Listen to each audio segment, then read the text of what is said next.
Hey there, welcome to Are You Still Watching? Every single week, Peej and I choose a different movie to review on our channel. We have a full spoiler review available on our channel. This week's episode is all about dysfunctional families, and we talk about Honey Boy and go into the spoilers. So if you've already seen Honey Boy, head over to our channel, check out that episode. We play some fun and games. We talk about some movie news, all sorts of fun stuff. If you love movies and you want to stream brand new movies and TV shows from your fat ass on your couch every single week and you want some good recommendations, hit the subscribe button and come back and check me and Peej out next week when we talk about Uncut Gems. But with that being said, let's get into our review for Honey Boy. Yes, let's do it. Honey Boy was directed by har'el. It was written by and starring Shia Labeouf, and it's also co-starring Lucas Hedges and Noah Jupe. Came out last year in 2019. It is an hour and 33 minutes long, and you can stream it right now on Amazon Prime Video. Honey Boy is a semi-autobiographical film written by and starring Shia Labeouf. Yeah, that Shia Labeouf. The one from the memes, the movies, the hit Disney Channel series, Even Stevens. You're having dinner, right? And your dad spills scalding hot minestrone on you. Oh my gosh! That minestrone's scalding hot! Thank goodness you thought to get that suit of armor. In Honey Boy, Shia plays James Lort, a fictionalized version of his real-life father, whose disruptive past has left him struggling to take care of the one thing he values most, his son, Otis.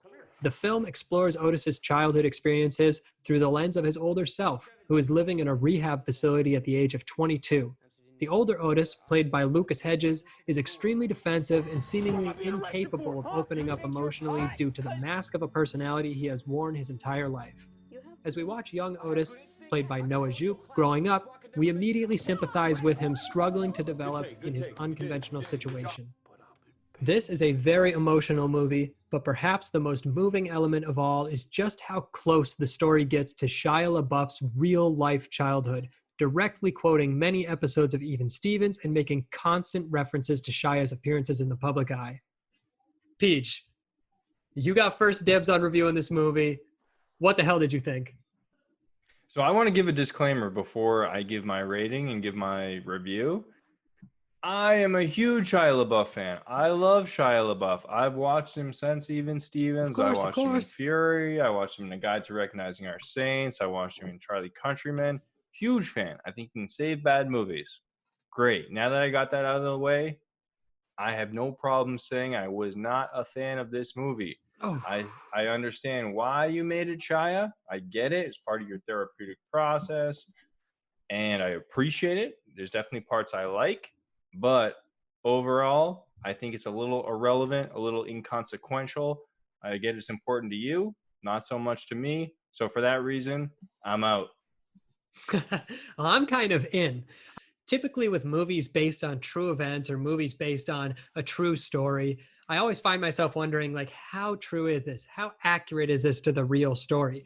But with this movie, since it was written by Shia LaBeouf, starring Shia LaBeouf, about Shia LaBeouf, I know that what I'm seeing is as real and raw as he wants to make it. The depictions of rehab, the depictions of alcoholism, the depictions of abuse and mental instability are all extremely realistic, and I really loved going for the ride down that rabbit hole. And for that reason, it was super, super emotional. I mean, this movie was a heavy-hitting movie, right?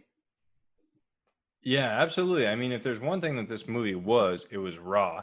And you know, coming from the mind of Shia LaBeouf, you knew that you were going to get that. He leaves everything out there. So there's nothing that he's going to apologize for. It's raw. It's unfiltered. It is what it is.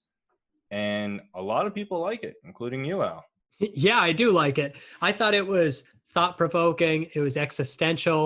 And the movie is almost like an internal fourth wall breaking comment on itself, because the other main star of the movie is a 12-year-old child actor who's playing the young Shia. I'm constantly thinking, like, oh man, what kind of life is this kid living? Like, how is this kid? But and so I really loved how often it made me think about these big questions. I know you didn't vibe with the movie very much, but I definitely did. I thought it was Shia LaBeouf's Kanye West moment. I think that going into this movie, you have to have prerequisite knowledge in order to enjoy it of Shia LaBeouf's career history, of his personality a little bit, of his appearances in the public eye, what the paparazzi depicted him as, how he was told to us as he was going in rehab and coming out of rehab. If you do have that knowledge of Shia LaBeouf's life, which most 90s kids do, then I think you're going to constantly be reminded of it during this movie as they almost directly reference episodes of even Stevens in the movie. They almost directly reference other movies that he does and other events that you've seen publicly. And I think that was, for me, the funnest part of it. For me, it was actually tough to dive into the movie and believe it as a movie. You know, you're watching Shia LaBeouf depict a portrayal of his father while he's interacting with a young Shia LaBeouf. And going into it, I knew that was going to be a challenge just to separate the characters, because you're constantly reminded. I mean, you're reminded every scene, every frame you're reminded, because you know that Shia LaBeouf because he's talking to Shia LaBeouf.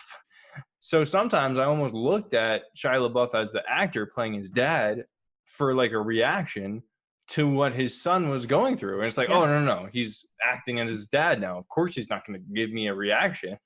But you just kind of, you think that way as naturally. On a huge Shia LaBeouf binge now. I am way down the YouTube rabbit hole on Shia LaBeouf interviews, Hot Ones, Actors Table, even Stevens clips. I'm way back into it. Yeah, I actually, I just watched 3 or 4, seriously, I just watched 3 or 4 even Stevens episodes before we did this, just to get, I don't know why, but put myself in that mindset a little bit. But we talked about a couple weeks ago, a show, or a movie rather, that did a really good job at showing the same character over different stages of their life with different actors. It was Slumdog Millionaire. They did it with actually 3 different sets of actors, and we commended them for doing a really fabulous job. This movie tried that. You know, it had Shia LaBeouf in 2 stages of his life, and I didn't buy it. I think that they failed in that respect. I didn't like the performance by Luke Hedges as Shia LaBeouf. I didn't buy that he was crazy. Shia LaBeouf is crazy. That's for certain. When I look at this character, it doesn't come across. So it didn't do it for me in that respect. Plus, he doesn't have curly hair. Come on. That's an easy one. Yeah, he grew out of the curly hair along the way. The kid version has the curly hair. He grows up, all of a sudden he's got this military cut. Yeah. So for me, it wouldn't do it for me. I regret seeing it. I won't watch it again, and I won't recommend it to a friend. For me, it's a 5.9. Oof. I think that's strong. For me, at the same time, I think my grade is strong as well. Like I said, I think this is Shia LaBeouf's shining moment. I'm in love with how Shia LaBeouf is doing these passion projects now. The Peanut Butter Falcon was so heartwarming, and I am so glad that he's making projects like that and projects like Honey Boy, which is now commenting on struggles that he himself relates to a little bit more. And perhaps it was because certain experiences in my life allowed me to relate far more to the characters than I usually do with movies. But I thought this movie did hit the nail on the head. I'm going to give it a 9.5. Wow. On Rotten Tomatoes right now, this movie has a 92 for an audience score and a 94 for the critics. Wow. So also pretty fucking strong. This movie had a budget of $3.5 million and came out the other side with a box office of $6.8 million, which isn't very impressive. It's far from the most impressive movie financially that we've reviewed, but keep in mind this was kind of a passion project for Shia LaBeouf. It had a limited release, so you can't exactly grade it against The Avengers or a big blockbuster like that. It did a lot worse than Transformers. Yeah, I'd say Transformers Budget-wise. was good enough that Shia LaBeouf doesn't have to really make money making any other movie he ever does, which is a good thing because we'll get more experiments like this. Yeah, more indie mind fucks. Awesome. Well, thanks for sticking with us, guys, for the spoiler-free review. And remember, if you do watch this movie and want to hear our unadulterated opinions and also want to hear, what our top 4 was for dysfunctional families, feel free to check us out. Our channel details in the bio. Also, feel free to hit a like button if you liked us. If you didn't like us, well then fuck off. Why are you still watching? My God!